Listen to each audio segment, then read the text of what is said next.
Hello everyone, okay, this is video number 37 and it's on balance volume, and it's really in relation to some of the remarks on the thread on the forum.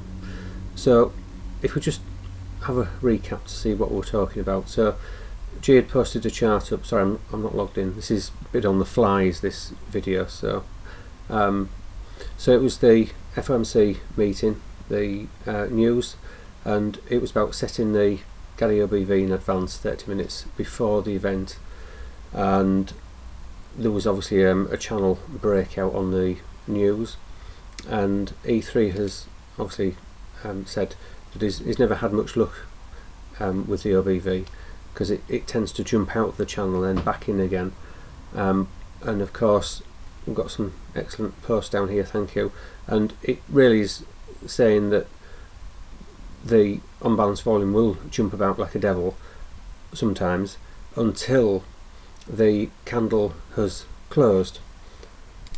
So while that candle is forming, the unbalanced volume will scatter about all over the place, so we have to wait until that candle is closed for it to then fix itself on the chart. So obviously G's put here, it doesn't repaint, and he's obviously was questioning how you're working out how you're determining a consolidation area, oh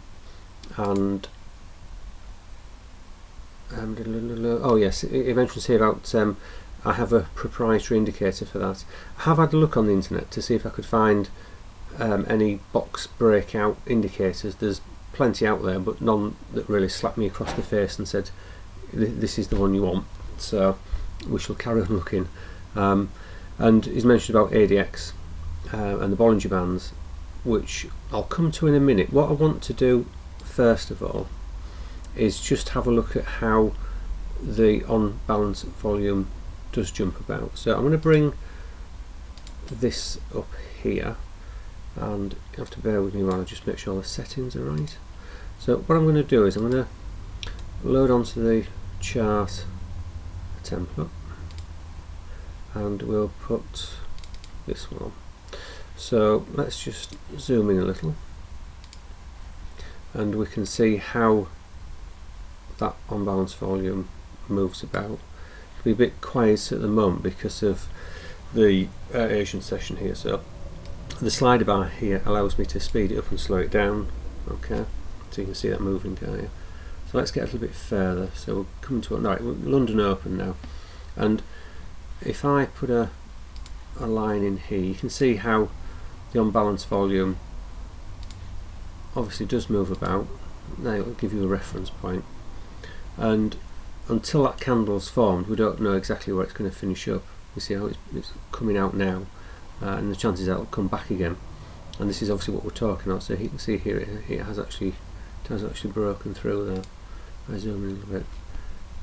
Okay, so we'll see how it's jumping about. So it's now below the line, isn't it? So that's just quite good, isn't it? It's very handy for looking back and speeding things up. So that's basically what we were talking about, isn't it? So let's get rid of that and that. And G's obviously spoken about finding a consolidation area, but using the spaghetti indicator to identify the pair to trade to start with. So I'm just going to quickly look at that now, and I think an area I wanted to show you was back here. That's the dollar index that will be on there.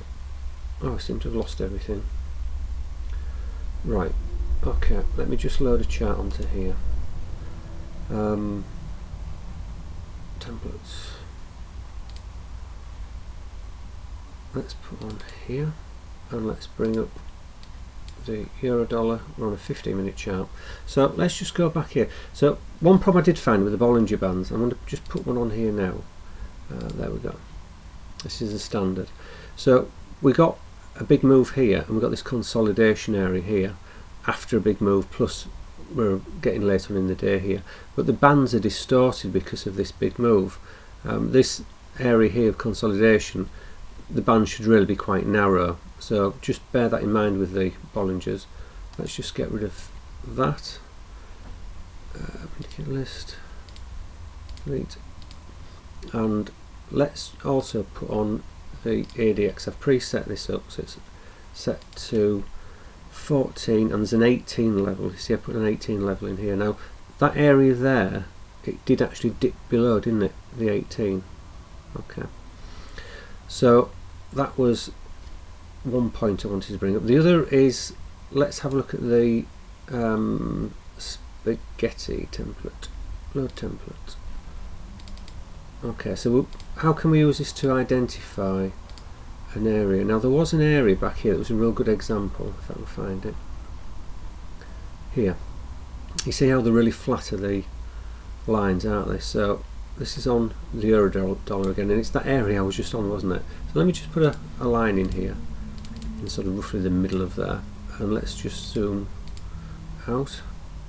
And you can see, can't you, how we have this consolidation area where there's very little movement.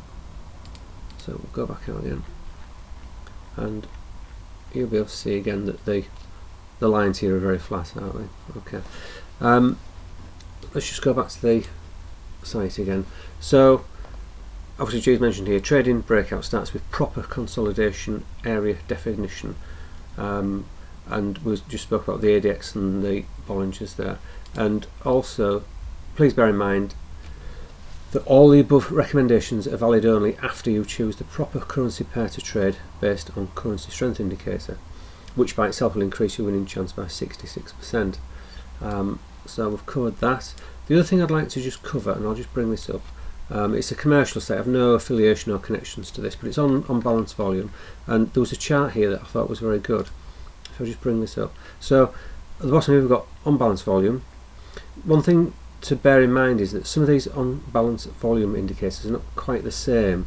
Some can be quite spiky, so just bear that in mind. And we've got two horizontal lines. We've got these, obviously these tops, haven't we, here? Look. Interestingly, they've actually drawn this horizontal line on the top of the wicks, not on the top of the candles. And then we've got a line across here, and eventually, of course, on balance volume breaks out, price breaks out afterwards. One thing, as we've just spoken about, how on balance volume can scatter about before the candle closes, you probably find that this on balance volume, if you saw this in live format, would probably have broken that line, and then as the candle closed it'll have come back down again. So again, you know, this is what we're talking about, and just be wary of that.